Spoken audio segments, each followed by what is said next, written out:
নমস্কাৰ, মন্থনৰ এটি নতুন খণ্ডলৈ মই বিদ্যুজ্যোতি ভট্টাচাৰ্যই আপোনালোকক স্বাগতম জনাইছোঁ। মন্থনৰ আজিৰ এই খণ্ডটোত আমাৰ সৈতে অতিথি হিচাপে উপস্থিত আছে অনুপ্ৰেৰণাদায়ক বক্তা তথা বিশিষ্ট লেখক অধ্যাপক ডক্টৰ শৈলেন দাস। তেখেতৰ সৈতে এই খণ্ডটোত আমি ছাত্ৰ ছাত্ৰীৰ মানসিক স্থিতি কিদৰে সবল কৰি ৰাখিব পাৰি, সুব্যক্তিত্ব কিদৰে নিৰ্মাণ কৰিব পাৰি সেই বিষয়ে কিছু কথা পতাৰ আৰু আপোনালোকক জনোৱাৰ প্ৰয়াস কৰিছোঁ। আশা কৰোঁ খণ্ডটো চাই ভাল পাব, শেষলৈ চাই থাকিব। ধন্যবাদ। পোনপ্ৰথমতে মই আপোনাক আমাৰ অনুষ্ঠানৰ মাজলৈ স্বাগতম জনাইছোঁ। নমস্কাৰ। আপুনি বিভিন্ন অনুষ্ঠানত ব্যক্তিত্ব বিকাশৰ কৰ্মশালাৰ কাৰণে গৈ থাকে। ব্যক্তিত্ব বিকাশৰ বিভিন্ন বিষয়ক কেন্দ্ৰ কৰি আপুনি কেইবাখনো জনপ্ৰিয় কিতাপো ইতিমধ্যে লিখি উলিয়াইছে। গতিকে মই আৰম্ভণিতে আপোনাৰ পৰা যে এটা মানুহে আকৰ্ষণীয় ব্যক্তিত্ব কি ধৰণে গঢ়ি তুলিব পাৰে সেই বিষয়ে জানিব বিচাৰিম। নমস্কাৰ জনাইছোঁ সকলোকে, আৰু মন্থন এই পৰ্টেলটোত এই অনুষ্ঠানটোত আহিব পাই মোৰ ভাল লাগিছে। মোক নিমন্ত্ৰণ কৰাৰ বাবে প্ৰথমতে মই আপোনাক ধন্যবাদ জ্ঞাপন কৰিছোঁ। প্ৰশ্নটো খুব টান, আচলতে এটা শব্দত কোৱাটো খুব জটিল, যদিও মই চেষ্টা কৰিছোঁ দিবলৈ। যে এগৰাকী মানুহে ব্যক্তিত্ব বিকাশ কৰিব যোৱাৰ আগত, মই সেই কাহিনীটো পিছত ক'ম, কিন্তু যোৱাৰ আগত প্ৰথম কথাটো হ'ল তেওঁ নিজক চিনি পাব লাগিব।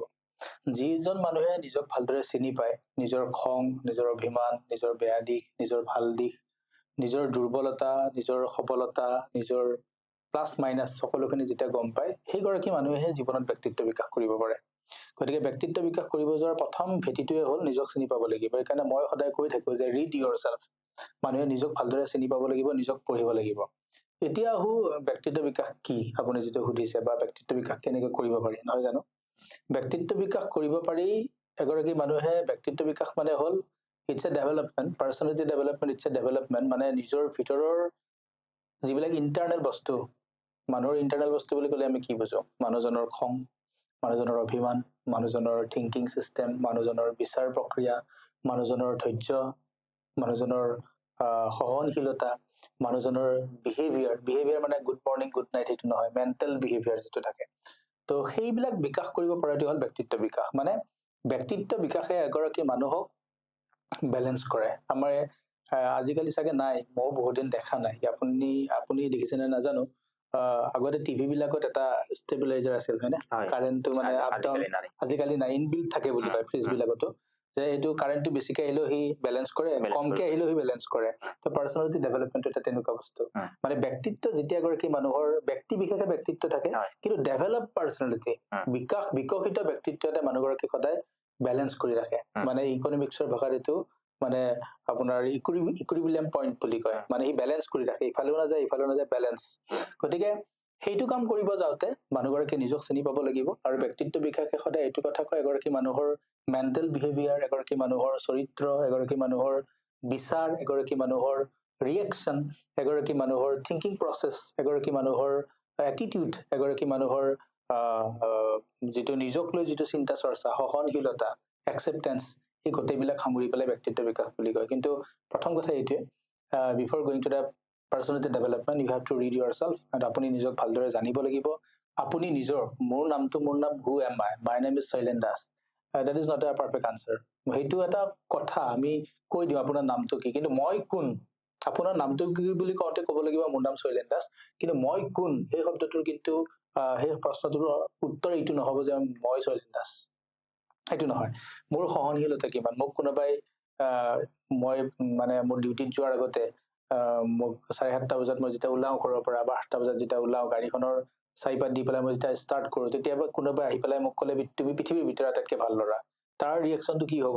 আৰু মই যাব ওলোৱা সময়ত এগৰাকী মানুহে আহি পেলাই ক'লে পৃথিৱীৰ ভিতৰত তুমি আটাইতকৈ বেয়া ল'ৰা, তুমি বদমাছ, তেতিয়া মোৰ ৰিয়েকশ্যনটো কি হ'ব?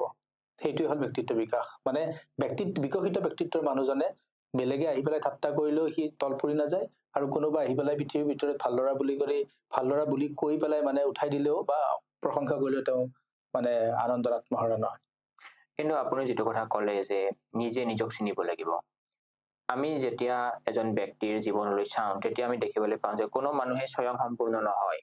তেওঁৰ চাৰিওফালে আৰু বহু মানুহৰ এটা আবেষ্টনী থাকে, আৰু সেই মানুহবিলাকৰ জৰিয়তে তেওঁলোকে প্ৰত্যেক মানুহেই অনবৰতে এটা চাপৰ বা হেঁচাৰ সন্মুখীন হয়।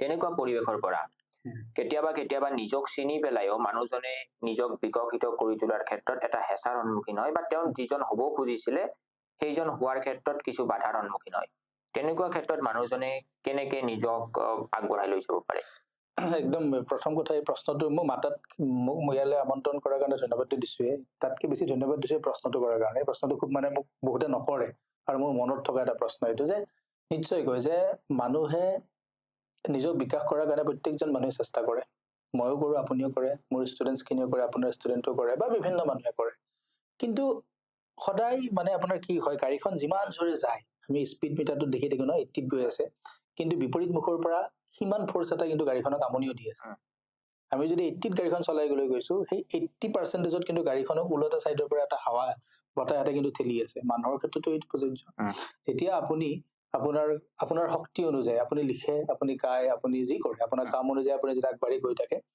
তেতিয়া মানে আগবাঢ়ি গৈ থাকে মানে কি আপুনি নিজক চিনি পায় মই যদি আজি নিজৰ কামখিনি নিয়াৰিকৈ কৰি আছো তাৰ মানে এইটো যে মই নিজক চিনি পাওঁ মই জানো যে মই কোনটো কাম কৰিলে মোৰ উপাৰ্জন আহিব কোনটো কাম কৰিলে মোৰ মেণ্টেল ছেটিছফেকশ্যন আহিব কোনটো কাম কৰিলে সমাজৰ কাৰণে ভাল হ'ব কোনটো কাম কৰিলে মোৰ ব্যক্তিত্বটো বিকাশ হোৱাত সহায় হ'ব কোনটো কাম কৰিলে মোৰ পাৰ্চনেলিটিটো আকৌ ডেভেলপড হ'ব এই কথাখিনি মই ভালদৰে জানো তাৰ পিছতো আপোনাৰ পৰিয়ালৰ কিছুমান সদস্যই হওক আপোনাৰ সাৰাউণ্ডিংছৰ কিছুমান মানুহে হওক কৰ্মক্ষেত্ৰৰ কিছুমান মানুহে হওক বা সমাজৰ মানুহে হওক আপোনাক এনিটাইম টানি থাকে এটা চাপ সৃষ্টি কৰে চাপটো কেনেকুৱা কিছুমান সেই চাপটো কেতিয়াবা ব্লেম হ'ব পাৰে সেই চাপটো কেতিয়াবা জেলাচি হৈ দেখা দিয়ে সেই চাপটো কেতিয়াবা মানুহৰ মানে আপোনাৰ কি হিংসা হৈ দেখা দিয়ে গতিকে এইখিনি ক্ষেত্ৰতে ব্যক্তিত্ব বিকাশটো বহুত প্ৰয়োজন যেতিয়া বিকশিত ব্যক্তিৰ এগৰাকী মানুহে সেই তেনেকুৱা এখন সমাজত বাস কৰে যিখন সমাজত তেওঁক পিছফালৰ পৰা বহুত মানুহ টানে তেওঁক মানে আগুৱাই দিবলৈ মানুহ কম কিন্তু টানা মানুহ বহুত সেইগৰাকী মানুহে কিন্তু হেজাৰ বাধা অতিক্ৰম কৰিও আগুৱাই যাব পাৰে তাৰ কাৰণে সেই মানুহজনে নিজক চিনি পোৱাটো দৰকাৰ এতিয়া মোক যদি সোধে আপুনি নিজক কি চিনি পাব নিজক চিনি পাব লাগিলে 5টা কুৱেশ্যন হ'বলৈ মানুহে নিজক কৰিব লাগে ফাৰ্ষ্ট কুৱেশ্যন ইজ দ্যাট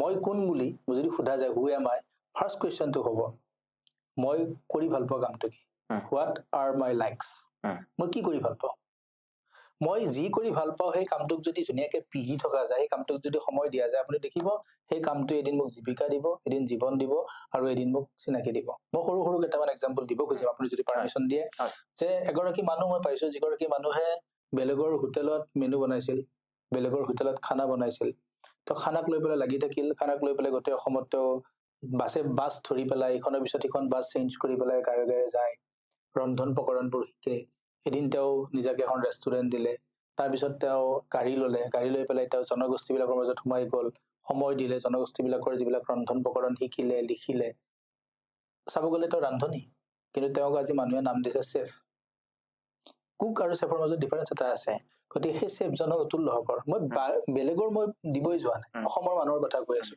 আজি তেওঁৰ 4খন ৰেষ্টুৰেণ্ট আছে পইচা কিমান এইটো বেলেগ মেটাৰ তেওঁৰ চিনাকিটো আছে তেওঁকতো বেলেগে ইনগ্ৰেশ্যন কৰিব মাতে তেওঁতো চাব গ'লে আমি সেইবিলাক কথাৰে আমি মানুহ নোজোখো কিন্তু তেওঁৰ ফেচবুক পেজটোতো বহুত মানুহে চায় তেওঁৰ বস্তুবিলাকতো ফ'ল' কৰে চ' এইটো এটা এক্সাম্পল ঠিক তেনেকৈ মই এনেকুৱা মানুহ পাইছো যিগৰাকী মানুহে মানে মই দেখিছো আমাৰ জুবিন গাৰ্গৰ লগত যিগৰাকী মানুহে অঞ্জন মেধি তেওঁ যে বাঁহী বজাইছিল তেওঁ ক'ত বজাই আছিল তেওঁ থিয়েটাৰত বজাই আছিল জুবিন দাই এদিন থিয়েটাৰত লগ পালে আৰে তুমি দেখোন ইমান ধুনীয়া বাঁহী বজা তুমি মোৰ লগত বজাব লাগিব আজি অসমত যিমান কেইটা গান ওলায় ৰেকৰ্ড হয় সেই গানকেইটা কিন্তু বেছিভাগ গানত আপুনি বাঁহীটো যদি চাই মানে ক্ৰেডিটটো অঞ্জন মেধিৰ নাম লিখা থাকে কিয় তেওঁ ইমানে ভাল পাইছিল নিজে বাঁহী বনাই অঞ্জন দাক সুধিলে হ'ল নিজে বাঁহী বনাই তেওঁ মানে চাচি পেলাই বাঁহৰ পৰা বনাই তেওঁ বাঁহী বাঁহীটোৰ প্ৰতি তেওঁৰ প্ৰেম আছে তাৰমানে লাইকটো জানিব লাগিব মই কি কৰি ভাল পাওঁ এইটো যদি মই জানো তেতিয়াহ'লে মোক আপোনাৰ ঘৰৰ মানুহে হিংসা কৰক ঘৰৰ মানুহে ঠাট্টা কৰক আপোনাৰ ওচৰৰ মানুহে ঠাট্টা কৰক আপোনাৰ সমনীয়াই ঠাট্টা কৰক সমাজখনে হাঁহক 1 ছেকেণ্ডত এইবিলাক নোহোৱা হৈ যাব প্ৰথম কথা আপুনি জানিব লাগিব কি ভাল পায় ছেকেণ্ড কথাটো হ'ল ছেকেণ্ড কুৱেশ্যনটো নিজক কৰিব লাগিব মই কি বেয়া পাওঁ যদি মই জানো মই কি কৰি বেয়া পাওঁ তেতিয়াহ'লে মোক মানুহে মানে বেয়া পথলৈ কেতিয়াও নিব নোৱাৰে মই যদি জানো যে মই কি কৰি বেয়া পাওঁ মই কি খাই বেয়া পাওঁ কি কৰি বেয়া পাওঁ কি পিন্ধি বেয়া পাওঁ কি কৰি বেয়া পাওঁ সেইটো যদি মই একদম 110% চিয়ৰ তেতিয়াহ'লে মোক মানুহে কিন্তু বেয়া কাম কৰিব মানে ফ'ৰ্চ কৰিব পাৰে কিন্তু মোৰ দ্বাৰা কৰাব নোৱাৰে 3 নম্বৰ কুৱেশ্যনটো হ'ব আপুনি সদায় 3 নম্বৰ কুৱেশ্যনটোত গুৰুত্ব দিব লাগিব যে মোৰ মানে লিমিটেশনছ কি হয় আমাৰ 3 নম্বৰ কুৱেশ্যনটো হ'ব লিমিটেশনছ কি মোৰ প্ৰত্যেকজন মানুহৰ এটা লিমিটেশনছ আছে কোনোবাই ভালকে কয় লিখিব নোৱাৰে কোনোবাই ভাল লিখে ক'ব নোৱাৰে কোনোবাই দেখাত ধুনীয়া কিন্তু সেই ধুনীয়াখিনি তেওঁ ভালকে ইমপ্লিমেণ্ট কৰিব পৰা নাই কোনোবাই মনটো খুব ভাল প্ৰেজেণ্টেশ্যন বেয়া কোনোবাৰ প্ৰেজেণ্টেশ্যন ভাল, নলেজ কম, লিমিটেশ্যন চবৰে আছে। একদম আমাৰ প্ৰধানমন্ত্ৰীৰ পৰা আদি কৰি মোৰলৈকে, আপোনালৈকে, তেণ্ডুলকাৰলৈকে বিচাৰিলে সকলোৰে এটা লিমিটেশ্যন থাকিব। কিন্তু সেই লিমিটেশ্যনটো আপুনি নোহোৱা কৰি দিব পাৰে যদিহে আপুনি নিজক ভালদৰে জানে। সেইকাৰণে আপুনি চাব যে আমি মিষ্টাৰ বিন, মিষ্টাৰ বিনক বহুত মানে থিয়েটাৰ কোম্পেনীয়ে তেওঁক ৰিজেক্ট কৰিছিল। তেওঁৰ মাতটো অকমান ভালকে নুফুটে, আমাৰ অসমীয়া ভাষাত খনা বুলি কয়। কিন্তু সেইগৰাকী মানুহটো আজি পৃথিৱী বিখ্যাত।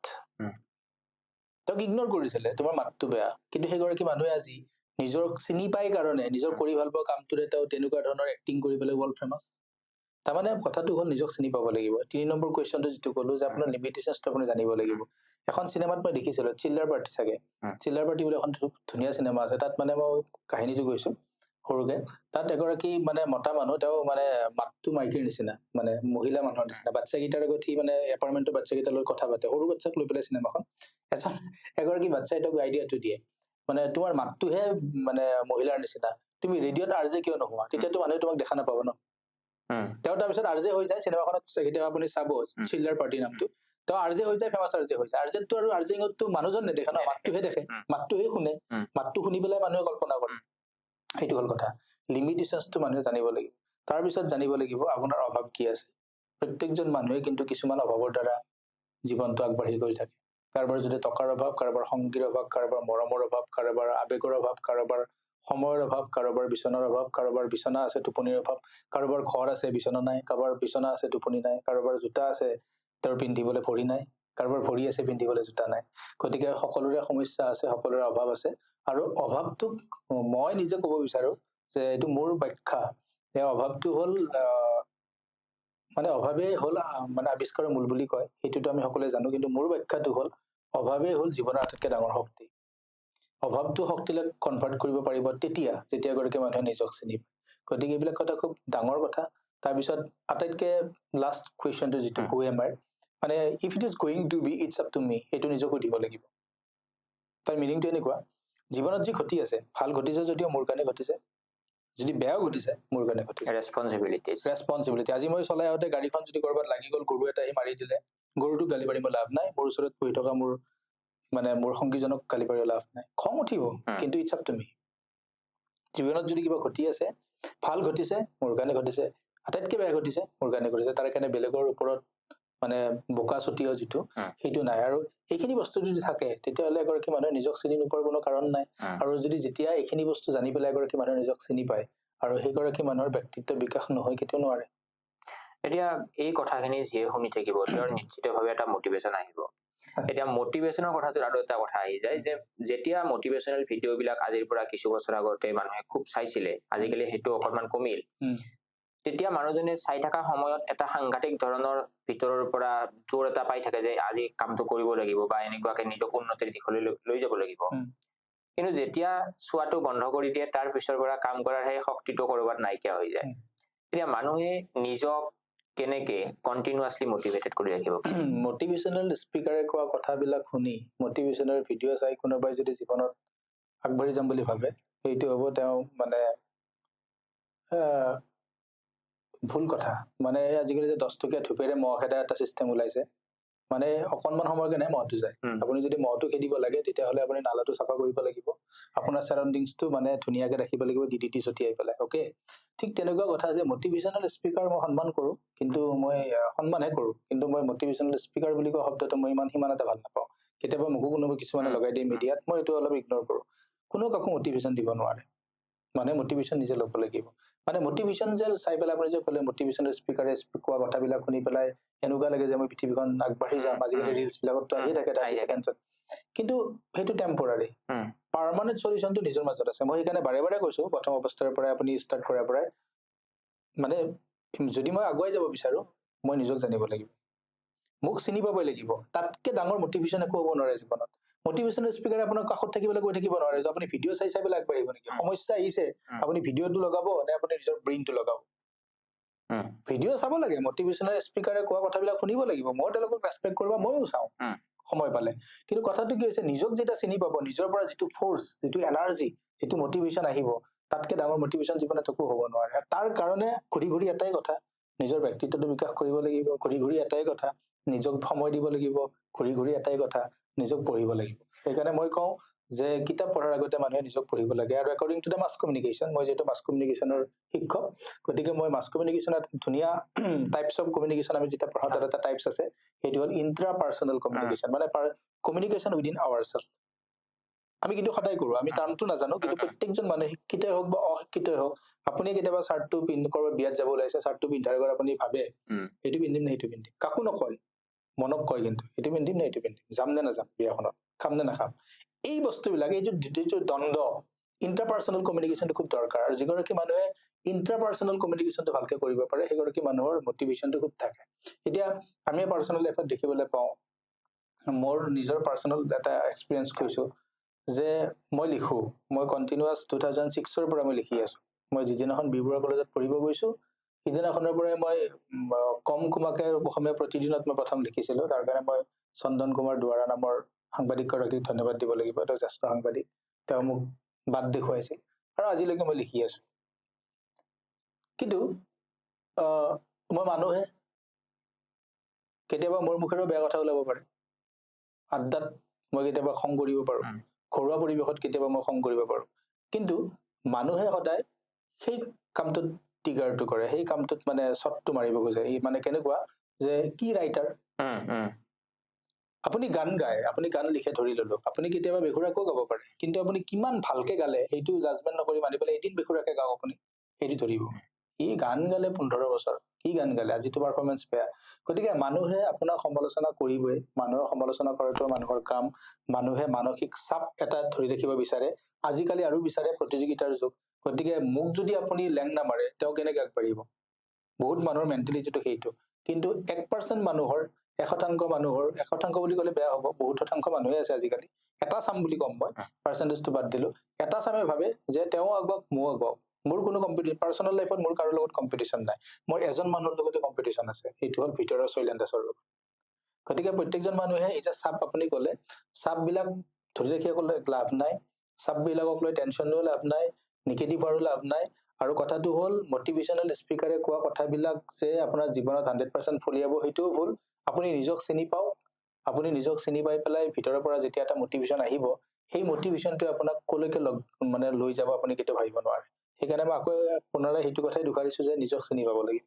ব্যক্তিত্ব বিকাশৰ বা আকৰ্ষণীয় ব্যক্তিত্বৰ এটা প্ৰধান ৰেঙনি হৈছে মানুহৰ বডি লেংগুৱেজ। ডেফিনেটলি, শৰীৰৰ ভাষা। এতিয়া মানুহে নিজৰ বডি লেংগুৱেজ কেনেকে ডেভেলপ কৰিব পাৰে? সেইটোৱে, বডি লেংগুৱেজটো মানে কেনেকুৱা যে মানুহৰ ভাষাই মিছা কথা ক'ব পাৰে। মোক যদি আপুনি এখন স্কুলত আজি ভাষণ দিব মাতে, মই 2-3 দিনৰ পৰা বঢ়িয়া প্ৰেজেন্টেশ্যন বনাম, ভাল ভাল শব্দ মই চুজ কৰিম, ভাল ড্ৰেছ পিন্ধি যাম, টাই চাই পিন্ধি যাম, চিকচিকা জোতা পিন্ধি যাম, গাড়ীখন মোৰ বেলেগে খুলি দিব, প্ৰফেচনেল লুক এটা লৈ যাব পাৰো, সেইবিলাক বনাব পাৰি।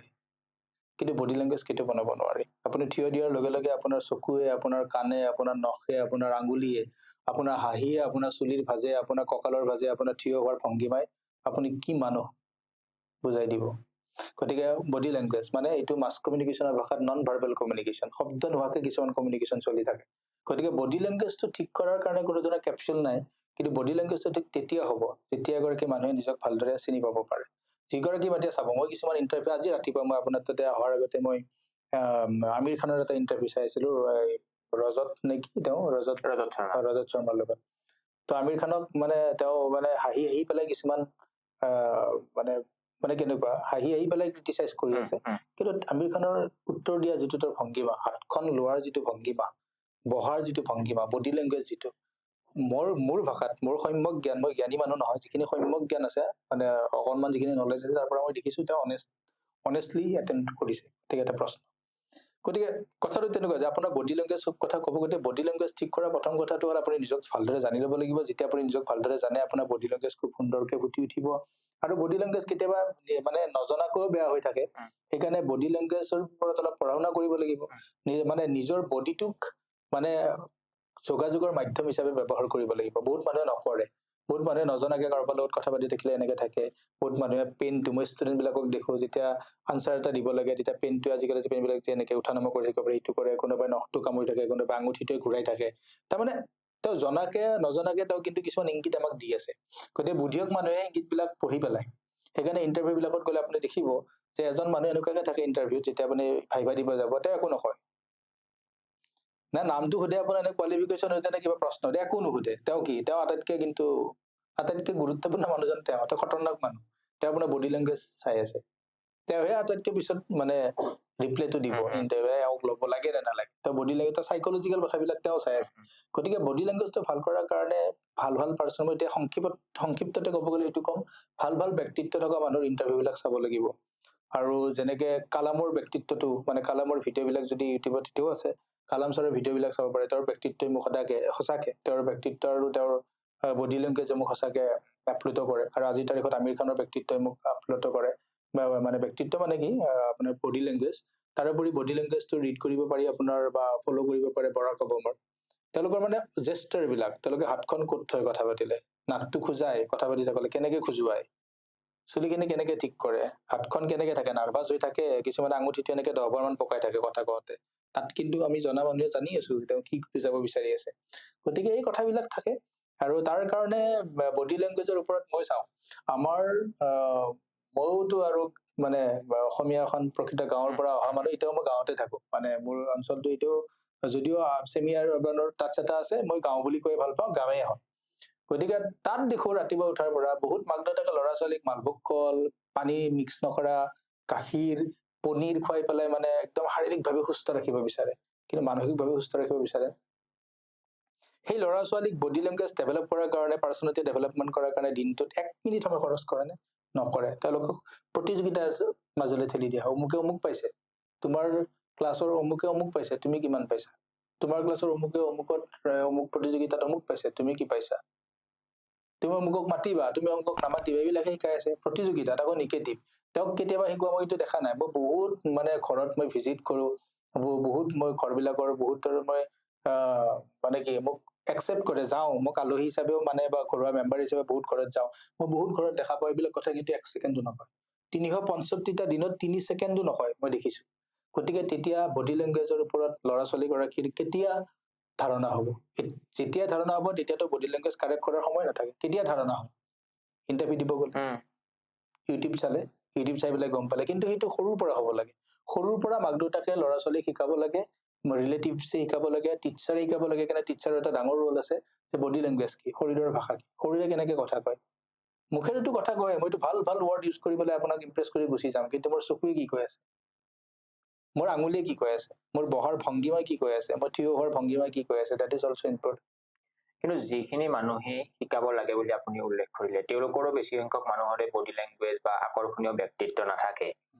আৰু আনুষ্ঠানিক শিক্ষাৰ মাজতো মানুহৰ ব্যক্তিত্ব বিকাশৰ পাঠৰ কোনো ধৰণৰ বিশেষ ব্যৱস্থা নাই গতিকে তেনেকুৱা ক্ষেত্ৰত যিখিনি ছাত্ৰ ছাত্ৰী স্কুলত আছে বা তেওঁলোকে কলেজত আছে বা তেওঁলোকে কিবা এটা ভৱিষ্যতে কৰিব বিচাৰে তেনেকুৱা ছাত্ৰ ছাত্ৰীখিনিয়ে নিজক কি ধৰণে সাজু কৰিব পাৰে এতিয়াতো দুখজনক যে অসমৰ শিক্ষা ব্যৱস্থাত এতিয়ালৈকে মই বহুত কেইটা লিখিলো আৰু চৰকাৰী মানুহক মই অনুৰোধো কৰিলো কিন্তু মই ফল একো পোৱা নাই চাগে অসমৰ যদি আমি চোৱা যায় বিএডত এতিয়ালৈকে বিএডত এখন পেপাৰ আছে অকণমান ব্যক্তিত্ব বিকাশৰ ওপৰত তাৰোপৰি মটিভেশ্যনেল ষ্টৰী কিছুমান আছে আমাৰ সাহিত্যবিলাকত আছে যেনেকে কবিতা কিছুমান আছে মানে আমাৰ মানে তুমি এনেকুৱা এটা ৰাস্তা লোৱা যিটো ৰাস্তাত মানে শিল থাকে উজটি খাই এনেকুৱা টাইপৰ কবিতা আছে মই এইবিলাকত ঠাট্টা কৰা নাই মই উইথ ৰেচপেক্ট কৰিছো কিন্তু আমাক ব্যক্তিত্ব বিকাশ এই যে আপুনি ক'লে শৰীৰৰ ভাষা টাইম মেনেজমেণ্ট বডি লেংগুৱেজ কেনেকে স্মাৰ্ট হ'ব বা মানসিক স্বাস্থ্যটো কেনেকে ভাল কৰিম সেইবিলাক কথা কিন্তু স্কুল পৰ্যায়ত আজিলৈকে নাই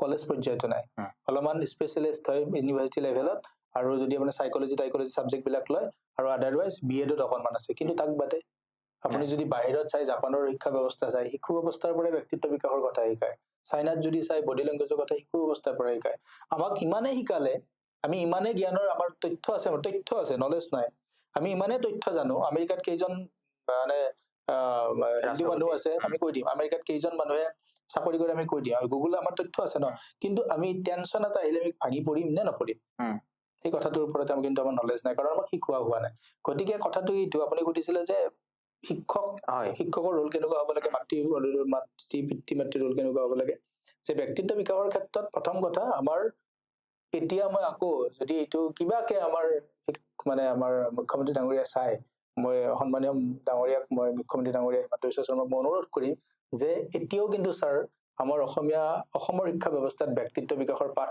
ষ্টাৰ্ট হোৱা নাই অলৰেডি আমি 75 ইয়াৰ্ছ পাৰ কৰিলো মানে স্বাধীনতা পোৱাৰ এতিয়াও কিন্তু এইটো এটা ডাঙৰ লেকিংছ যদি আমি যিখন বিকশিত ভাৰতৰ কথা কৈ আছো যিখন অসমৰ কথা কৈ আছো সোণৰ অসম সেইখন তেতিয়াহে আগবাঢ়ি যাব যেতিয়ালৈকে শিশু অৱস্থাৰ পৰা ব্যক্তিত্ব বিকাশৰ পাঠ শিকাব আৰু স্কুল কলেজত ব্যক্তিত্ব বিকাশৰ ছফ্ট স্কিলৰ ওপৰত গুৰুত্ব দিব লাগিব এদিন এটা ৱৰ্কশ্বপ এখন কলেজে মোক বহুত কলেজে মাতিলে 3 ঘণ্টা লেকচাৰ দিলো আহি পালো লেকচাৰৰ শেষ সেই 3 ঘণ্টা ধুনীয়াকৈ চলি থাকিল কিন্তু এইটো কণ্টিনিউৱাছ প্ৰচেছ এটা হৈ থাকিব ন সেইটো বস্তুটো প্ৰথম কথা আনুষ্ঠানিকভাৱে শিক্ষাত আহিব লাগিব আৰু অনানুষ্ঠানিকভাৱে ক্লাববিলাকে সংঘবিলাকে বিভিন্ন অনুষ্ঠান প্ৰতিষ্ঠানবিলাকে সাহিত্য সভাৰ পৰা আদি কৰি চবে এটা মানে এটা কি ল'ব লাগিব এটা এজেণ্ডা ল'ব লাগিব আমি এনেকুৱা কৰিম মই এইখিনিতে ক'ব লাগিব মাজতে মই কাৰ্বি আংলং গৈছিলো কাৰ্বি আংলঙৰ যিটো আপোনাৰ ঠাইটো মই মুহূৰ্তত মনত পৰা নাই মানে শাখা সাহিত্য সভা থাকে নহয় তেওঁলোকে শাখা সাহিত্য সভাই মোক মাতিছিল মই আচৰিত পাইছো তেওঁলোকে কণ্টিনিউৱাছ প্ৰচেছত এইবিলাক কাম কৰি আছে আজি মোক মাতিছে কালি কাৰোবাক মাতিছে কাৰোবাক মাতিছে ষ্টুডেণ্টক লৈ পেলাই গতিকে সাহিত্য পিছত হ'ব প্ৰথমতে মানুহ সুস্থ কৰিব লাগিব মেণ্টেলি তাৰপিছত সাহিত্য বহুত হ'ব গতিকে মই আমাৰ শিক্ষা ব্যৱস্থাৰ লগত জড়িত থকা মানুহবিলাকক অনুৰোধ কৰোঁ এইবিলাক আনুষ্ঠানিক শিক্ষাত আনিব লাগে টিচাৰ্ছ এপইণ্ট কৰিব লাগে পাঠ্যক্ৰমত ভৰাব লাগে এইবিলাকৰ ওপৰত আলোচনা হ'ব লাগে এতিয়া আৰু সেই দিন গ'ল আমি যেনেকে পাছ কৰি আহিছো এইবিলাক দিন গ'ল মৌখিক এটা কৰিব দি টিচাৰ নোহোৱা হৈ আছিল আমাৰ দিনত মই ব্লেম দিব খোজা নাই সেই দিন গ'ল এতিয়া শিক্ষা সেইটো আহিল এপছত হেৰি দিব লাগিব এটেণ্ডেঞ্চ দিব লাগিব এটেণ্ডেঞ্চ দিয়া মানে বিকাশ নাই পাঠ্যক্ৰমত কি আছে এইটো চাব লাগিব গতিকে পাঠ্যক্ৰমবিলাক আলোচনা কৰিবৰ হ'ল আৰু আমাকো যদি কেতিয়াবা বিচাৰে এনেকুৱা ধৰণৰ আলোচনাত আমি ডেফিনেটলি আছো আপোনাৰ এখন ব্যক্তিত্ব বিকাশৰ বিভিন্ন দিশ সামৰি পেলাই জনপ্ৰিয় কিতাপ আছে সপোনৰ সাৰথি আৰু তাত আপুনি এটা টেগলাইন ইউজ কৰিছে সেইটো হৈছে B prepared but not ready এতিয়া মই দুটা প্ৰিপেয়াৰ্ড আৰু ৰেডি এই দুটা শব্দ প্ৰায় একে যেন লাগে তেনেকুৱা ক্ষেত্ৰত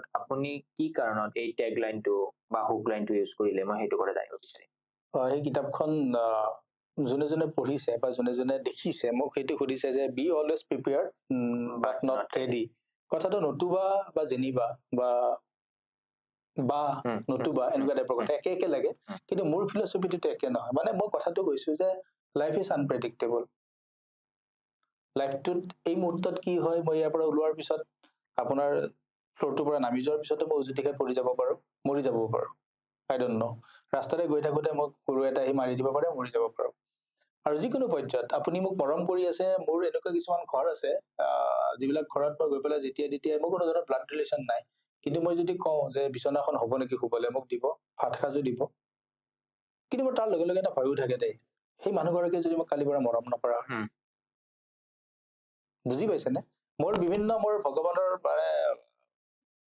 কৃপাত মোৰ এনেকুৱা কিছুমান মানুহৰ লগত মানে ইমান সুন্দৰ ৰিলেশ্যন আছে ভাল সম্পৰ্ক আছে মোৰ মনটো ভাল লাগি থাকে এইজন মানুহে মোক ইমান সময় দিয়ে এইজন মানুহে মোক ৰেপুটেড মানুহ তেওঁলোকে কাম বাদ দিও মোক সময় দিয়ে মোৰ বিভিন্ন সমস্যা তেওঁলোকে ভালদৰে শুনে আজিৰ দিনততো সময়ে ডাঙৰ মানে সম্পদ ন তাৰপিছত কিন্তু মোৰ ছেকেণ্ড টাইমত এটা থটছ আহে এইটো নিগেটিভ নহয় কিন্তু পজিটিভ থট এটা আহে যে এই মানুহজনে যদি মোক কালিৰ পৰা তেওঁৰ লাইফৰ পৰা ডিলিট কৰি দিয়ে সেইকাৰণে মই কৈছো be always prepared not ready আপুনি ৰেডি হৈ থাকিব নালাগে কাপোৰ চাপোৰ পিন্ধি আপুনি ৰেডি হৈ থাকিব নালাগে গাড়ীখন ষ্টাৰ্ট দি থৈ দিব নালাগে যে মোৰ ভাইটিৰ আজি বেমাৰ হ'ব পাৰে মই এই হস্পিটেল এখনত লৈ যাম নহ'বওতো পাৰে হ'বও পাৰে গতিকে আপুনি প্ৰিপেয়াৰ হৈ থাকক গাড়ীখনত তেলটো ৰাখক হাৱাটো চেক কৰি ৰাখক বুজি পাইছেনে কথাটো সেইটো মই এতিয়া বি অলৱেজ প্ৰিপেয়াৰ্ড ব্যক্তিত্ব যেতিয়া ঠিক হৈ থাকিব নহয় আপুনি তাৰমানে প্ৰিপেয়াৰ্ড হৈ আছে ৰেডি হ'ব নালাগে আমাৰ মানুহবিলাকে ৰেডি হৈ থাকে ৰেডি হোৱাটো বিৰাট বেয়া বস্তু ৰেডিটো তাৰমানে ৰেডিমেড বস্তু ন মানুহ ৰেডি আপুনি চাব বহুত মানুহে মই দেখো মানে গৈ পেলাই ভালকে বহাই নাই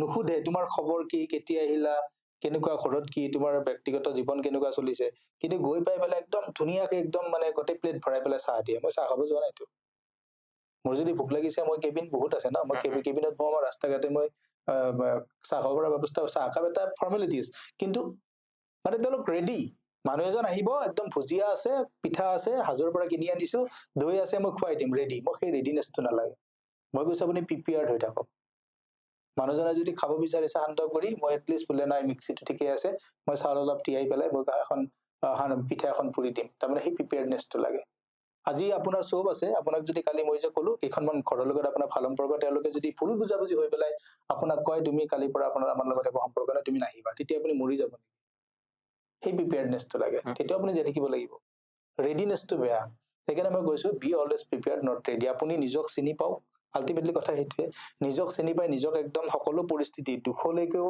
সুখলৈকেও আপুনি মানে ৰেডি মানে প্ৰিপেয়াৰনেছটো চলাই ৰাখক বাকী মানে ৰেডি হ'ব নালাগে সেইকাৰণে কৈছো বি অলৱেজ প্ৰিপেয়াৰ কালি মোৰ জীৱনৰ মানে অন্ধকাৰ নামি আহিব পাৰে তাৰ কাৰণে মই প্ৰিপেয়াৰ মই ব্যক্তিগত কথাটো হয়, কৈছো কালি মোৰ জীৱনত মোক মানে ক'ব পাৰে যে ডক্টৰে কৈ দিব পাৰে যে আপোনাৰ তলে তলে এনেকুৱা এটা বেমাৰ হৈ আছে তেতিয়া কিন্তু মই নাকান্দো কাৰণ মই প্ৰিপেৰেশ্যন এটা আছে হ'ব পাৰে মই কি খাদ্য খাইছো খাদ্যবিলাক কিমান ভেজাল মইতো নাজানো মই ধুনীয়াকে লোকেল মাছ বুলি মোৰ ওচৰৰ বজাৰখনৰ পৰা মাছ মোক বিক্ৰী কৰিছে মৰমত মই সেই মৰমখিনিক বিশ্বাস কৰি পেলাই মহিলাগৰাকীৰ পৰা মাছ কিনি আনিছো তাত যদি কিবা কেমিকেল দিছে মোৰতো কালি ডাঙৰ বেমাৰো হ'ব পাৰে গতিকে মই প্ৰিপেয়াৰ্ড কালি যদি মোক পত্নীও এৰি যায় মই প্ৰিপেয়াৰ্ড হোৱাটো নিবিচাৰো কিন্তু মই প্ৰিপেয়াৰ্ড যদি মোক ভুল বুজাবুজি হয় কোনোবাই এৰি যায় মই প্ৰিপেয়াৰ্ড মোক যদি কালি তেজৰ সম্পৰ্ক থকা মানুহে মোক ভুল বুজাবুজি ভুল বুজে মই এক ছেকেণ্ড সময় তেওঁলোকক ইনভেষ্ট নকৰো মোৰ কথাটো বুজাবলৈ মোক কয় বহুতে মোক পাৰ্চনেল লাইফতো কয় যে এনেকুৱা তেনেকুৱা বোলে মই কেনেকুৱা মোতকে বেছি ভালকেতো কোনো নাজানে গতিকে সেই প্ৰিপেয়াৰনেছটো ৰাখিলে হ'ল আৰু আওপকীয়াকে চবকে ভগৱানকে বিশ্বাস কৰে গতিকে ভগৱানক বিশ্বাসটো ৰাখিলে হ'ল মই ভাবো যে ভগৱান বিশ্বাস কৰে আৰু নিজৰ ওপৰত অত্যন্ত বিশ্বাসটো ৰাখিলে হ'ল তাৰপিছত আৰু আপোনাক এইখন পৃথিৱীৰ কোনো লৰাব নোৱাৰে টাইম মেনেজমেন্টৰ ক্ষেত্ৰত আমাৰ প্ৰায়ভাগ মানুহৰ এটা সমস্যা থাকে আৰু বেছি সংখ্যক মানুহৰ যে টাইম নাই এই কমপ্লেইনটো সদায় থাকে কিন্তু টাইম নথকা বুলি কোৱা মানুহবিলাকে আকৌ বৰ বেছি উন্নতি কৰাও আমি দেখা নাই আৰু টাইম মেনেজমেন্ট কৰিব নোৱাৰাৰ ফলত মাজে মাজে কি হয় যে কাম পেলাই ৰাখে যিটোক আমি প্ৰক্ৰাষ্টিনেশ্যন বুলি কওঁ এই গোটেইবিলাক লগ লাগি মানুহজনৰ মানসিক স্বাস্থ্যটো ক্ৰমশ নাইকিয়া কৰি পেলায় আৰু তাৰ ফলত মানুহজনৰ ব্যক্তিত্বত প্ৰভাৱ পৰে এতিয়া মানুহজনে নিজক কি ধৰণে টাইম মেনেজমেন্টটো ভালকে চলাই নিবৰ কাৰণে প্ৰিপেয়াৰ কৰিব পাৰে প্ৰথম কথা টাইম মেনেজমেন্টৰ আটাইতকৈ ডাঙৰ চৰ্তটো হ'ল প্ৰত্যেকজন মানুহে বেংকৰ একাউণ্টবিলাক খুব মানে অডিট কৰে ICICI বেংকত কিমান আছে মোৰ টকা ষ্টেট বেংকত কিমান আছে ইউনিয়ন বেংকত কিমান আছে টকাৰ অডিটটো খুব সুন্দৰকে হয় কিন্তু মই আজিলৈকে এনেকুৱা খুব কম মানুহ লগ পাইছো যে টাইমৰ অডিটটো কৰে টাইম মেনেজমেন্ট যদি কৰিব বিচাৰিছে সময় ব্যৱস্থাপনা যদি কৰিব বিচাৰিছে তেতিয়াহ'লে আপুনি সময়ক লৈ পেলাই সজাগ হ'ব লাগিব নাম্বাৰ 1 নাম্বাৰ 2 সময়ক লৈ পেলাই অডিট এটা কৰিব লাগিব মই এইটো কাম কেতিয়া কৰিম হোমেন বৰগোহাঁই ছাৰে মোক জীৱনত বহুত প্ৰভাৱিত কৰিছে ব্যক্তিগতভাৱে যিমানবাৰ লগ পাইছো যিমানবাৰ কথা পাতিছো ছাৰে মোক এটা ধুনীয়া কথা কৈছিল চান্দুবিত এদিন যে সময় যে যাব বোলে ছাৰ যাব বয়স বাঢ়িব মই গৈ আছো আৰু ছাৰ আপুনি কি ক'ম নাৱত বহি দেই মই হয় ছাৰ যাব কাম বাঢ়িব ছাৰ বাঢ়িব কাম যেতিয়া বাঢ়ে তেতিয়া কামক প্ৰিফাৰেঞ্চ দিব কিবা মই বোলো ছাৰ অলপ বহলাই কওক মই বুজি পাইছো কিন্তু ছাৰক যিটো সুযোগটো পাইছো মই এনেকুৱা এজন ব্যক্তি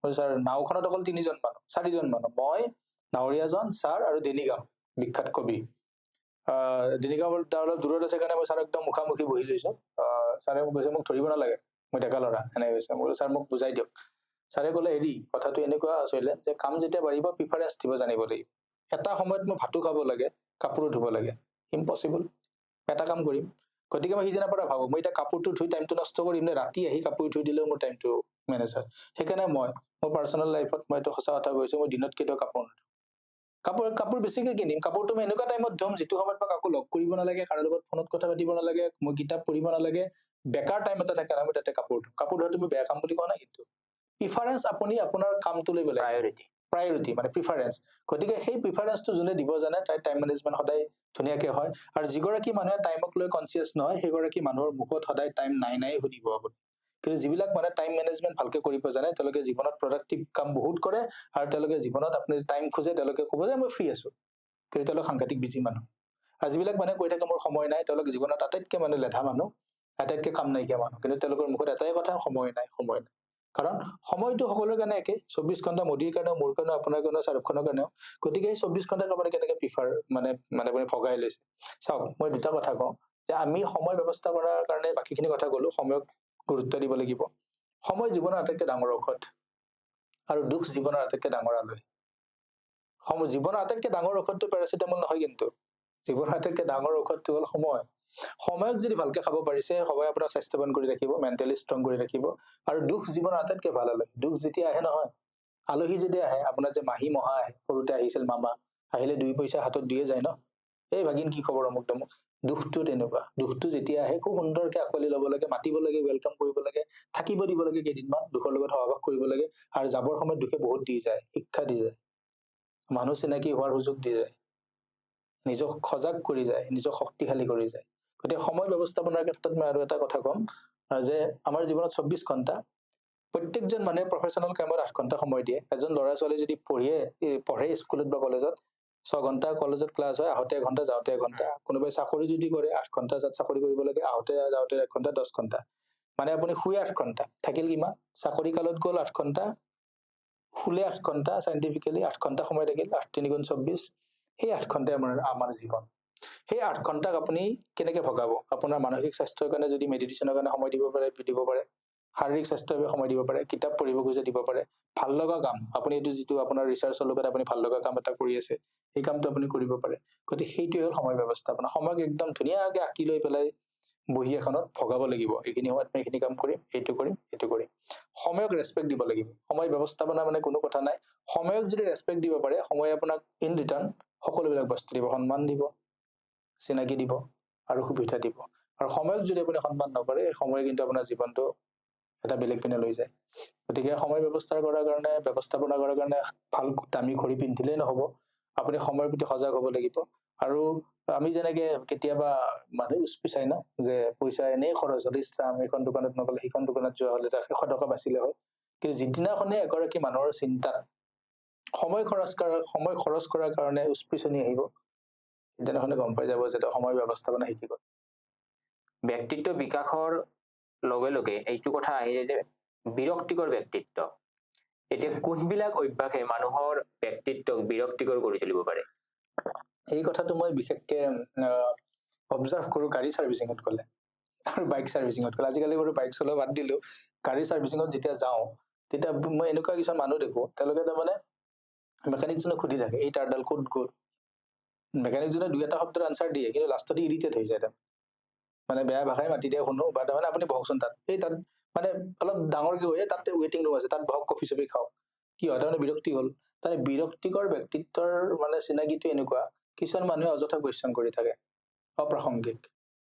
চক্ৰেটিছে কৈছিলে কুৱেশ্যন কৰিব লাগে, মই মানো, আপুনিও মানে, কিন্তু অপ্ৰাসংগিক কুৱেশ্যন বিলাকে মানুহক বিৰক্তি দিয়ে।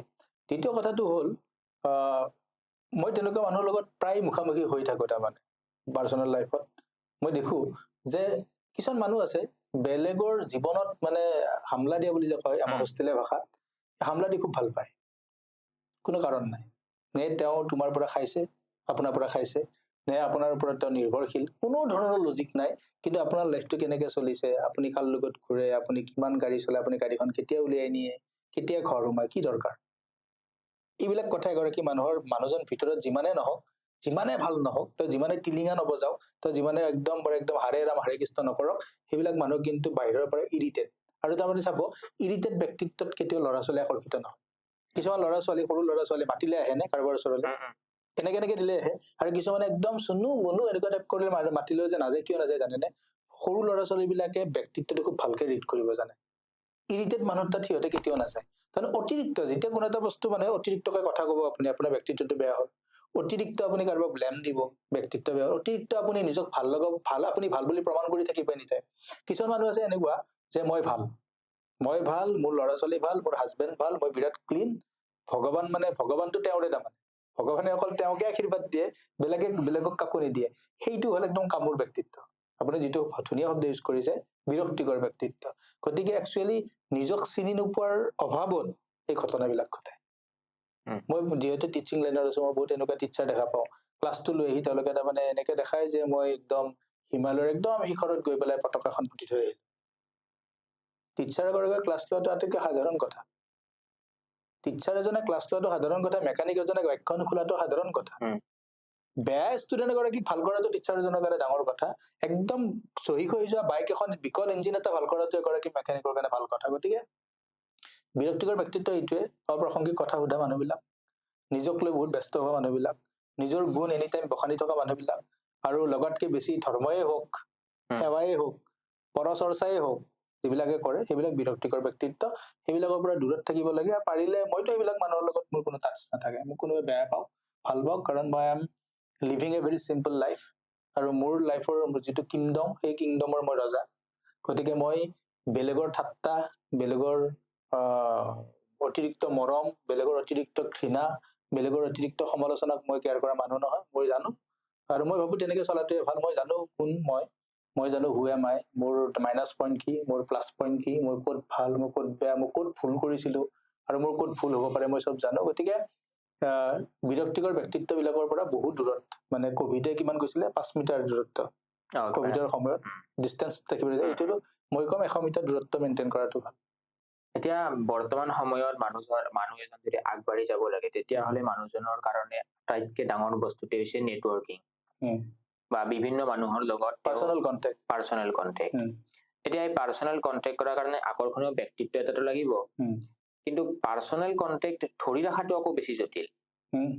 এতিয়া মানুহজনে পাৰ্চনেল কণ্টেক্ট এটা ভালকে মেইনটেইন কৰি কেনেকে থাকিব পাৰে? আমি কিছুমান মানুহৰ ক্ষেত্ৰত দেখিবলৈ পাওঁ যে তেওঁৰ যিটো চাৰ্কুল, সেই চাৰ্কুলটো যথেষ্ট ডাঙৰ হয়, কিন্তু তেওঁ আকৌ কাৰো ওপৰত সাংঘাতিক ধৰণে ডিপেণ্ডেণ্ট নহয়, কিন্তু তেওঁ প্ৰতিটো সম্পৰ্ক খুব ধুনীয়াকে ধৰি ৰাখিব জানিছে।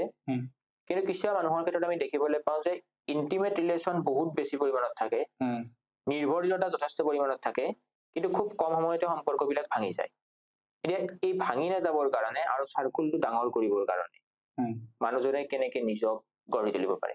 অকল পাৰ্চনেল কণ্টেক্ট বুলিয়ে নহয়, আমাৰতো মাছ কমিউনিকেশ্যনৰ প্ৰথম ক্লাছটোতে আমি ষ্টুডেণ্টক শিকাওঁ যে তুমি যদি ভাল জাৰ্নেলিষ্ট হ'ব বিচাৰা বা কমিউনিকেটৰ হ'ব বিচাৰা, জাৰ্নেলিষ্ট বুলিয়ে নহয়, কমিউনিকেটৰ শব্দটো, এজন যদি গণসংযোগকাৰী মানুহ হ'ব বিচাৰে তেওঁৰ পাৰ্চনেল কণ্টেক্টটো খুব ষ্ট্ৰং হ'ব লাগিব, মানে সম্পৰ্কবিলাক ভাল হ'ব লাগিব। এতিয়া মই সেইটো কথাৰ ওপৰত বেছ কৰি পেলাই এটা কথা ক'ব বিচাৰোঁ, quality of life is depending upon the quality of communication. আপুনি যদি এটা সমৃদ্ধিশালী জীৱন এটা কটাব বিচাৰে তেতিয়াহ'লে আপোনাৰ কণ্টেক্টবোৰ ষ্ট্ৰং হ'ব লাগিব।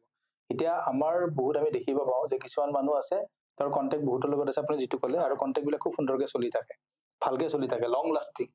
সেইটো হোৱাৰ কাৰণে প্ৰথমতে যিগৰাকী মানুহ, ধৰক মই মোৰ এক্সাম্পলে ল'লোঁ, মোৰ যদি নেটৱৰ্কটো ডাঙৰ আৰু মই যদি সম্পৰ্কবিলাক খুব মানে বহুত দিনলৈকে চলাই থাকিব বিচাৰোঁ, ফাৰ্ষ্ট মই অনেষ্ট হ'ব লাগিব। আপুনি এইটো কথা লিখি ৰাখক, যিগৰাকী মানুহৰ সম্পৰ্ক বহুত মানুহৰ লগত আছে, ব্লাড ৰিলেশ্যন নোহোৱা মানুহবিলাকে তেওঁক বহুত ভাল পায়, বেমাৰ হ'লে খবৰ ল'ব আহে, তেওঁৰ ফ্ৰেণ্ড চাৰ্কুলটো ভাল, তেওঁৰ বিষয়ে মানুহে ভালকে কয়, তাৰ কিন্তু মেইন চৰ্তটো হ'ল সেই মানুহজন সাংঘাতিকভাৱে অনেষ্ট। বেলেগে কোনোবাই তেওঁক বেয়া পায়, তেওঁৰ কোনোবা ঘৰৰ মানুহে তেওঁক বেয়া পায়, তেওঁক মানে বিভিন্ন ধৰণৰ তেওঁক বিশেষণ লগাব পাৰে, তেওঁৰ লম্প দমুক তমুক হাবি যাবি, কিন্তু সেই মানুহগৰাকী নিজক সুধিব লাগিব আপোনাৰ কিমান কানেকশ্যন, তেওঁৰ কিমান কানেকশ্যন। আপুনি যদি সম্পৰ্কবিলাক ভালকে ৰাখিব বিচাৰে, চবৰে লগত লং লাষ্টিং কৰিব বিচাৰে, তেনেহ'লে আপুনি একদম অনাশায়ে আপুনি হেৰি হ'ব লাগিব, অনেষ্ট হ'ব লাগিব ভিতৰৰ পৰা, দেখাবলৈ নহয়। আৰু মেইনটেইন কৰাটো খুব টান, ডাঙৰ গাড়ী এখন লোৱাটো সহজ, মেইনটেইন কৰাটো টান। দ্বিতীয় কণ্ডিশ্যনটো হ'ব যে আপুনি নিস্বাৰ্থ। কোনোবা সম্পৰ্ক যদি আপোনাৰ সম্পৰ্কত যদি স্বাৰ্থ লুকাই থাকে, আমাৰতো সৰু সুৰা কথা কিছুমান থাকিবই, এইটো স্বাৰ্থ বুলি নকওঁ। মোৰ যদি এজনগৰাকী টিচাৰ ফ্ৰেণ্ড থাকে, মই তেওঁ নাজানে তেওঁকে সুধিম ন টিচিঙৰ কথাটো। মোৰ এতিয়া চায়েন্সৰ মোৰ বিভিন্ন মানুহৰ লগত মই সম্পৰ্ক আছে, ধৰক মোৰ মেথছৰ এজন দাদা আছে, তেওঁ ইউনিভাৰ্চিটিৰ প্ৰফেচাৰ, মোৰ মেথছত মই গাধা, মেথছৰ মই ভাল ষ্টুডেণ্ট নহয়, তো মেথছ ৰিলেটেড কথাবিলাক মই তেওঁক নসুধি কাক সুধিম? সেইটো স্বাৰ্থ হ'ব কেতিয়াও নোৱাৰে।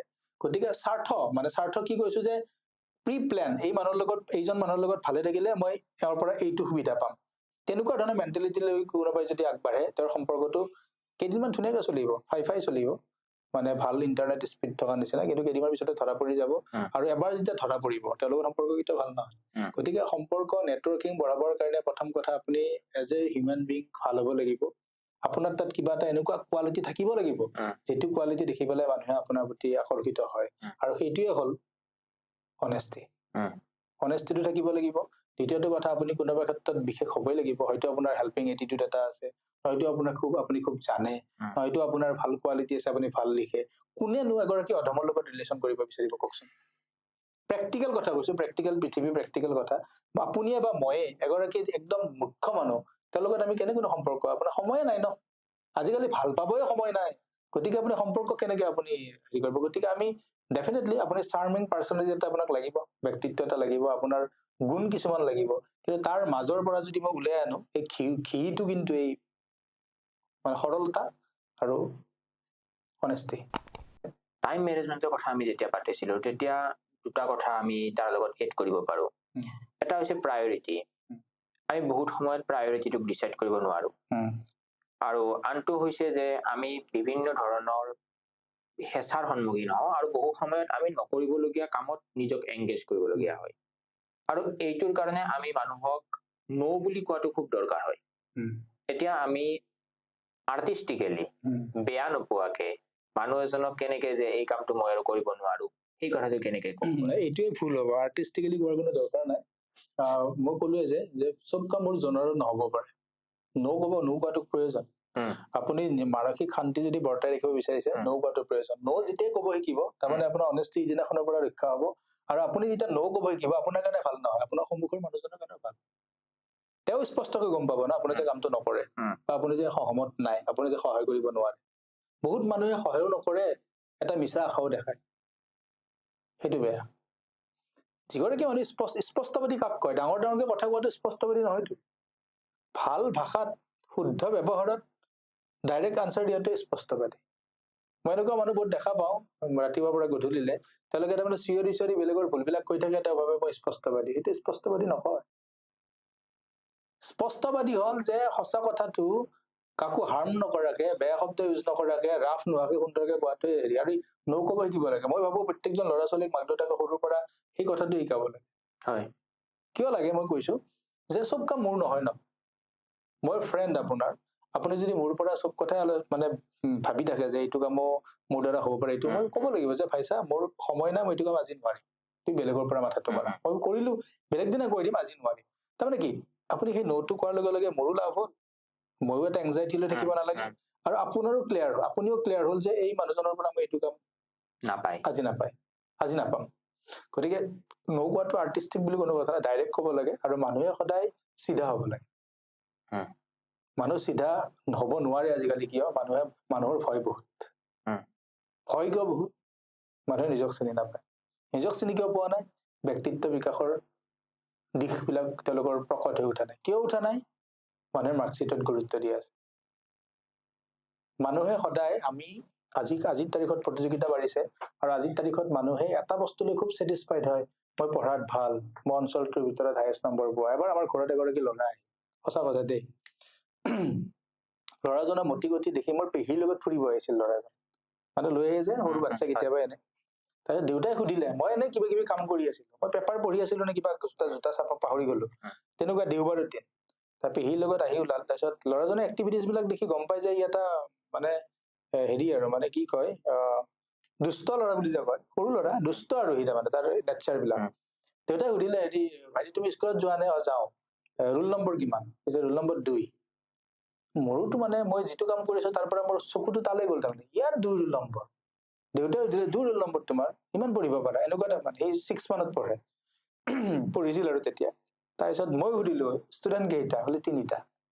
বুজি পাইছে নে কথাবোৰ? মই কি বুজাব বিচাৰো বুজি পাইছে নে? তাৰমানে মানুহে সদায় এই বস্তুটো লাগে, মই ভাল, মই অঞ্চলৰ ভিতৰত হায়েষ্ট নম্বৰ পোৱা, মই ভাল পাৰ্চেন্টেজ লৈ পাছ কৰিছো, মই সেইবিলাক মিছা। তাৰমানে সেইবিলাক মিছা। মানুহে প্ৰথম কথা নিজক গুৰুত্ব দিব লাগিব যে আপুনি কোন। যেতিয়া এজন মানুহে সদায় গম পাব যে তেওঁ কোন, তেওঁৰ পৰা কেতিয়াও পৰচৰ্চা নোলায়, তেওঁ কেতিয়াও বেলেগক ডাউন দিয়া কথা নকয়, তেওঁ বেলেগৰ কামক কেতিয়াও ডিছৰেছপেক্ট নকৰে, তেওঁ বেলেগৰ মাক দেউতাকক কেতিয়াও ধমকি দিব নোৱাৰে, তেওঁ বেলেগৰ মাক দেউতাকক কেতিয়াও ব্লেম দিব নোৱাৰে, তেওঁ নিজক লৈ ব্যস্ত হ'ব। আৰু আজিৰ তাৰিখত আটাইতকৈ ডাঙৰ কামটো হ'ল নিজক লৈ ব্যস্ত থকাটোৱে। আপুনি যেতিয়া নিজক লৈ ব্যস্ত থাকিব, সেইজন মানুহে এদিন গৈ পেলাই সমাজৰ কাম কৰিব পাৰিব। সমাজৰ কাম কোনে কৰিব পাৰে? যাৰ অলৰেডি এটা বেছ থাকে। যাৰ বেছে নাই, সি সমাজৰ কাম কি কৰিব? সেইটো ঘৰতে বিজি ন। আমাৰ আজিৰ অধিকাংশ, মই মহিলাৰ কথা কম, কোনো বেয়া নাপাব, কাকো টাৰ্গেট কৰি মই কোৱা নাই, অধিকাংশ মহিলাই পৰচৰ্চাত বিজি, বিয়নী মেলত বিজি। পৰচৰ্চা কৰিব কিয় সময় পাইছে? কিন্তু চেম মহিলাই টেট পাছ কৰি পেলাই, অমুক পাছ কৰি পেলাই, চেম মহিলাই আকাশত গৈ পেলাই কাম কৰি আছে। আমাৰে মহিলা মহাকাশত গৈছে, আমাৰে মহিলা BSFত আছে, আমাৰে মহিলাই CSFত আছে, আমাৰে মহিলাই টিচাৰ হৈ আছে, আমাৰে মহিলাই নাৰ্ছ হৈ আছে, আৰু আমাৰে মহিলাই ৰাতিপুৱা উঠাৰ পৰা কাৰোবাক নিৰ্যাতন কৰি আছে, কাৰোবাক কি কৰি আছে? মানসিক অত্যাচাৰ কৰি আছে, কাৰোবাক কথাৰে কাট মাৰি আছে, কাৰোবাৰ লগত পৰচৰ্চা কৰি আছে। পৰচৰ্চা কোনে কৰে? যাৰ কাম নাই। কাম কাৰ নাই? যিয়ে নিজক চিনিয়ে নাপালে। চিনি কিয় নাপালে? সেই লেভেলটোত থাকোতে মই অঞ্চলৰ ভিতৰত হায়েষ্ট নম্বৰ, মই অঞ্চলৰ ভিতৰত মোক। গতিকে কথাটো সেইটো যে কাম মানুহক জীয়াই ৰাখে, কামে। গতিকে কামটো চাকৰি বুলি মই কোৱা নাই, কাম। মই কৈছো নহয়, পৃথিৱীত প্ৰথমবাৰ যেতিয়া চেন্সাছ ওলাইছিল, ঘৰে ঘৰে গৈ পেলাই, তেতিয়া চেন্সাছ শব্দ পোৱা নাছিল, যিখন দেশখনৰ নাম পাহৰি গলো, তাতে কি কৰিছিল, প্ৰথম মানুহজনে গৰু, কাৰ ঘৰত কিমান গৰু, কিমান ভেড়া, এখন বহীত লিখি আনিছিল। তেতিয়া মানুহজনে তাক ঠাট্টা কৰিছিল, এইটো কিবা কাম হ'ল নেকি? আজি চেন্সাছ বুলি এটা ডিপাৰ্টমেণ্ট আছে। মানে কামৰ কোনো সৰু বৰ নাই। আপুনি কৰা কামটো মই কলো নহয়, অতুল লগৰ এক্সাম্পল দিলো, মই কলো নহয় KFC KFCৰ মালিকৰ কথা কোনে কিমান জানে নাজানো, হয়। কৰ্ণেল হাৰ্লেট চেঞ্জাৰৰ কথা। মই আৰু অসমৰ কথা কম, বাহিৰৰ কথা নাজানো। আমাৰ যে ৰিপ'জৰ হয়, বেকাৰী ডেকা, উম, সুৰেন্দ্ৰ ডেকা, উম। তেওঁ কি কৰিছিল? বেলেগৰ দোকানত পানী ভাৰ বৈছিল না। সেইটো বাদ দিলো, মই যিটো অঞ্চলত থাকো মিৰ্জা অঞ্চলৰ নামান মহাজনৰ মিৰ্জা ষ্টৰ বুলি এখন দোকান আছে, এতিয়াও আছে। তেওঁ মৰি গ'ল নামান মহাজন। সেইখন চাগে অসমৰ প্ৰথমটো শ্বপিং মল টাইপ বস্তু তাৰমানে। উম। এনেকুৱা এখন দোকান, তাত চিমেণ্টো পায়, ইটাও পায়, বেজিও পায়, বটিও পায়, গামোচাও পায়, কাঁহৰ পিতলৰ বস্তুও পায়, কেটলিও পায়, আলুও পায়, দালিও পায়, আণ্ডাৰপেনো পায়, গেঞ্জিও পায়, ব্লাউজো পায়। আৰু সেইখন আজিৰ পৰা বহুত বছৰ আগতে এষ্টাব্লিছ কৰিছিল, যেতিয়া শ্বপিং মলৰ কনচেপ্টে আহে। গতিকে তেওঁ কিমান দূৰ ভাবিছিল সেই দিনত? হোৱাটছআপ, ফেচবুক, ইণ্টাৰনেট নাথাকা, কম্পিউটাৰ নাথাকা দিনত। গতিকে কাম এটা মানুহক লাগে, আৰু যিবিলাক মানুহে কাম নাই সেইবিলাক মানুহে সমাজ ধ্বংস কৰে, পৰিয়াল ধ্বংস কৰে, শান্তি ধ্বংস কৰে, আৰু সেইবিলাক মানুহ একচুৱেলি এটমতকৈ বেছি বিষাক্ত। গতিকে কাম নাই। আপুনি কিমান পঢ়িছে দেট ইজ নট ইম্পৰ্টেণ্ট, আপুনি কি কৰি আছে দেট ইজ ইম্পৰ্টেণ্ট। আপোনাৰ তাত কিমান ডিগ্ৰী আছে, আপুনি কিমান হায়েষ্ট নম্বৰ পাইছিল নে অঞ্চলৰ ভিতৰত ভালেই আছিল, that is not important. Important thing is what you are doing now. Red flag আৰু য়েলো ফ্লেগৰ যিটো কনচেপ্ট উম। মানুহৰ লগত আজিৰ তাৰিখত খুব বেছি পৰিমাণে ব্যৱহাৰ হয়। কোনজন মানুহ মোৰ কাৰণে ক্ষতিকাৰক হ'ব পাৰে আৰু কোনজন মানুহ মোৰ কাৰণে উপকাৰী হ'ব পাৰে, এইটো আমি কেনেধৰণে বাছনি কৰি ল'ব পাৰো? কাৰণ প্ৰত্যেক মানুহকতো আৰু বহুতবাৰ আমি লগ পাই থকা সম্ভৱ নহয়। আমি এবাৰ বা দুবাৰ লগ পাওঁতে সেইটো সিদ্ধান্ত ল'ব লাগিব। তেনেকুৱা ক্ষেত্ৰত আমি কি ধৰণে মানুহ চিনিব পাৰো? মোৰ কথা হ'ল, মই ইয়াত বেছি কথা নকওঁ এই কুৱেশ্যনটোত। মোৰ কথা এটাই, মই পাৰ্চনেল এক্সপিৰিয়েঞ্চৰ পৰা কৈছো যে মানুহ নিজৰ জুৰিডিকশ্যনটো অলপ কমকে ৰাখিব লাগে। কাৰণ আপুনি যিমানে ডাঙৰ গাড়ী ল'ব, মেইনটেনেঞ্চো সিমানে। কিন্তু গতিকে পৰিসৰটো কমাব লাগে। মানে অযথা মানুহৰ চাৰ্কলটো বঢ়াই লৈ একো লাভ নাই, কাৰণ আমি মানুহক টাইমো দিব নোৱাৰো। মোৰ যদি ফ্ৰেণ্ড চাৰ্কলটো বহুত ডাঙৰ হৈ যায়, চবে মানে এক্সপেক্টেশ্যন এটা থাকে ন, ই মোক সময় দিব, ই মোক কথা পাতিব। গতিকে মই ভাবো মানুহৰ যিটো জুৰিডিকশ্যন, মই নিজে সেইটো ভাবি লওঁ, মোৰ যেতিয়া বেয়া লগা মানুহ, মোৰ ভাইবছ নিবিলা মানুহৰ লগত মই নাথাকো। কাৰণ মোৰো ক্ষতি, তেওঁৰো ক্ষতি। যিবিলাক মানুহৰ লগত মোৰ ভাইবছ মিলে, মোৰ যিখিনি চিন্তা, মোৰ যিখিনি কাম, মই যিখিনি কৰি ভাল পাওঁ, তেনেকুৱা ধৰণৰ মনে মিলা মানুহখিনিৰ লগতে মই থাকো। আৰু তেনেকুৱা মনে মানুহ 1 লাখ হলেও মোৰ আপত্তি নাই, এজন হলেও মোৰ আপত্তি নাই।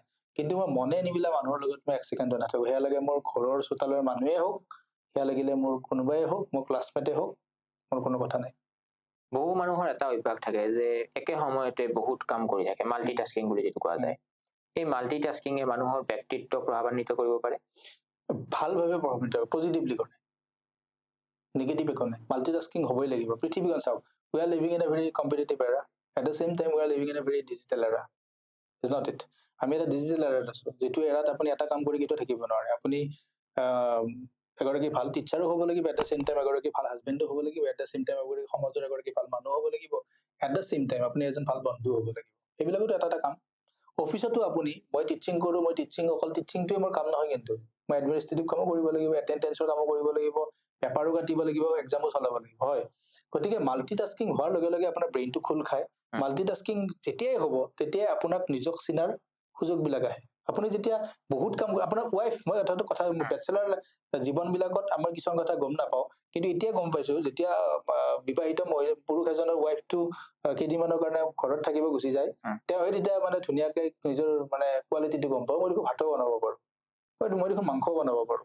ঠিক তেনেকুৱা কথাটো সেইটো। তাৰমানে ইমান দিনেতো গমেই পোৱা নাছিল, মাকে বনাই দিছিল, ৱাইফে বনাই দিছিল। ৱাইফ যেতিয়া মাকৰ ঘৰত গুচি যায় 10 দিন থকাকে, সিদিনাখনি নিজে যেতিয়া বনাব লাগিব, সি নিজৰ কোৱালিটিটো এনহেন্স কৰাৰ এটা সুযোগ পায়। গতিকে মাল্টিটাস্কিঙে মানুহৰ ইনাৰ কোৱালিটিবিলাক বাহিৰলৈ লৈ আহে, আৰু মানুহক চিনাৰ সুযোগ দিয়ে, আৰু মানুহগৰাকী ব্যক্তিত্ব বিকাশ হোৱাৰ ক্ষেত্ৰত বহুত সহায় কৰে। গতিকে এজন মানুহে মাল্টিটাস্কিং কৰিব লাগে, বেলেগ বেলেগ কাম কৰিব লাগে। তেতিয়া মানসিকভাৱে সজাগ হৈ থাকে, আৰু সজাগতকে বেছি মানে আপোনাৰ এইটো কি কয়, ৰসাল হৈ থাকে। তেতিয়া আপুনি সদায় এটা কামেই কৰিব, বৰ হৈ যাব, বিৰক্তিকৰ। মই এজন মাজতে বহুত পুৰণা কাহিনী এটা কৈছো। হিল্লোল কুমাৰ পাঠক বুলি এজন, আপুনি জানে চাগে, নাট্যকাৰ, আৰু তেওঁ সাংবাদিক। একচুৱেলি তেওঁ সাংবাদিক হিচাপে জীৱনটো ষ্টাৰ্ট কৰিছিলে, আৰু তেওঁ ভাল নাট্যকাৰ, তেওঁ ট্ৰান্সলেশ্যনো খুব ধুনীয়া ট্ৰান্সলেশ্যন কৰে। মোৰ দাদা এটা, তেওঁ মোক লিখাত খুব, মোৰ লিখা মেলাত দিনত তেওঁ মোক ইনফ্লুৱেঞ্চ কৰি, একচুৱেলি তেওঁৰ অৰিহণা আছে মই লিখি থকা। তো তেওঁ মোক এটা কাহিনী শ্বেয়াৰ কৰিছিলে। তেওঁ কোনোবা এজন কবিক গুৱাহাটীলৈ আহোঁতে তেওঁ মানে ইণ্টাৰভিউ লৈছিলে। বহুত পুৰণা কাহিনী কৈছো মই, 10-12 বছৰ আগৰ কাহিনী। তেতিয়া তেওঁ সুধিছিল যে আপুনি ইমান ধুনীয়া ধুনীয়া কিতাপ, কবিতা কেনেকে লিখে? তেওঁ কৈছে তেওঁ যেতিয়া কিতাপ লিখে, তেওঁ বোলে নাও এখন ভাড়াত লয় 6 মাহৰ কাৰণে। সেই নাওখনত থাকে, সেই নাওখনত শুৱে। বুজি পাইছেনে? তাৰমানে বস্তুটো তেনেকুৱা। মই কি ক'লো? বস্তুটো একচুৱেলি তেনেকুৱা। তাৰমানে আপুনি মানে পৰিৱেশ এটা তৈয়াৰ কৰি ল'ব লাগে। শেষত আমি আপোনাৰ পৰা আমাৰ দৰ্শকসকলৰ কাৰণে এনেকুৱা এটা পৰামৰ্শ বিচাৰিম, যিটো পৰামৰ্শ যিকোনো বয়সৰ মানুহেই ফ'ল' কৰিব পাৰে আৰু ফ'ল' কৰিলে তেওঁলোকৰ ব্যক্তিত্বৰ নিশ্চিতভাৱে বিকাশ হ'ব, কাকো বিৰক্তি নকৰিব আৰু তেওঁলোক আকৰ্ষণীয় হৈ থাকিব। তাৰ কাৰণে মই একচুৱেলি সকলোকে কৈছো যে আপোনালোক অনুৰোধ কৰিছো, মই এখেতে যিটো কৈছে মই উপদেশ নিদিওঁ, মই দুটামান মনৰ কথা আপোনালোকক শ্বেয়াৰ কৰিম। যদি পাৰে প্ৰেক্টিচ কৰিব ভাল। প্ৰথম কথা, আপুনি নিজক ভাল পাবলৈ শিকক আজিৰ পৰা, এই মুহূৰ্তৰ পৰা। কাৰণ আপুনি যদি নিজক ভাল নাপায়, আপোনাক দ্বিতীয় এজন মানুহে কেতিয়াও ভাল নাপায়। আপুনি যেতিয়া নিজক বহুত বেছি ভাল পাব, তেতিয়া আপোনাক ভাল পোৱা মানুহৰ সংখ্যা দিনে দিনে বাঢ়ি যাব। 1 নম্বৰ। 2 নম্বৰ, আপোনাৰ কামটোক আপুনি ৰেচপেক্ট দিবলৈ শিকক। আপোনাৰ কামক আপুনি যিদিনাখন ৰেচপেক্ট দিব, তাৰ পিছদিনাখনৰ পৰাহে আপোনাৰ কামক বেলেগে ৰেচপেক্ট দিব। গতিকে আপোনাৰ নিজৰ ভ্যালু, নিজৰ সন্মান, নিজৰ মূল্য আপুনি নিজে বঢ়াব লাগিব। 2 নম্বৰ। 3 নম্বৰ কথাটো হ'ল হাঁহি থাকক। 4 নম্বৰ কথাটো হ'ল সময়ক সন্মান কৰক, কাৰণ সময় জীৱনৰ কাৰণে আটাইতকৈ ডাঙৰ ঔষধ। 5 নম্বৰ কথাটো হ'ল দুখ জীৱনৰ আটাইতকৈ ডাঙৰ আলহী, আৰু দুখ আহিলে কেতিয়াও ভাঙি নপৰিব। দুখক সন্মান কৰিব, দুখক মৰম কৰিব, দুখৰ লগত কথা পাতিব, দুখক আলহী হিচাপে ৰাখিব, আৰু সেই দুখে আপোনাক বহুত কিবা কিবি দিব। গতিকে দুখক কেতিয়াও অৱহেলা নকৰিব। আৰু 6 নম্বৰ কথাটো হ'ল যে ভাল ভাল খাদ্য খাব, কিন্তু মনক কি খুৱাব সেইটো আপুনি নিজক সোধক। মোক যদি কয় আনচাৰটো দিব, তেতিয়াহ'লে মই ক'ম মনক ভাল কিতাপ পঢ়াওক, মনক ভাল ঠাই দেখাওক, মনক ভাল কথা শুনাওক, মনক ভাল গান শুনাওক। আৰু যিবিলাক মানুহৰ লগত কথা পাতি একদমেই ভাল নালাগে, সেয়া আপোনাৰ পৰিয়ালৰ মানুহ হ'ব পাৰে, তেজৰ সম্পৰ্ক থকা মানুহ হ'ব পাৰে, সেইবিলাক মানুহৰ পৰা অকণমান আঁতৰি থাকক। জীৱনটো একদম সৰু, আৰু জীৱন, life is a very beautiful journey. It's neither black nor white. জীৱনটো কলাও নহয়, জীৱনটো বগাও নহয়। লাইফটো বিৰাট বিউটিফুল, বিৰাট কালাৰফুল। জীৱনটো এডাল এটা পকা বগৰীৰ নিচিনা। পকা বগৰীটো আপুনি মানে খায়ো দিব পাৰে, খাই উঠি পেলাই আপুনি গুটিটো চুহি থাকিব পাৰে, তাতো এটা টেষ্ট আছে। জীৱনটো তেনেকুৱা। অভাৱে অনাটনে জীৱনটো খুব সুন্দৰ। গতিকে বেলেগৰ কথা শুনি জীৱনটো বৰবাদ নকৰিব। বেলেগে আপোনাক কি কয় সেইটো কথা কাণেৰে নুশুনিব। আপুনি জীৱনক লৈ কি কথা কয়, that is important. Thank U.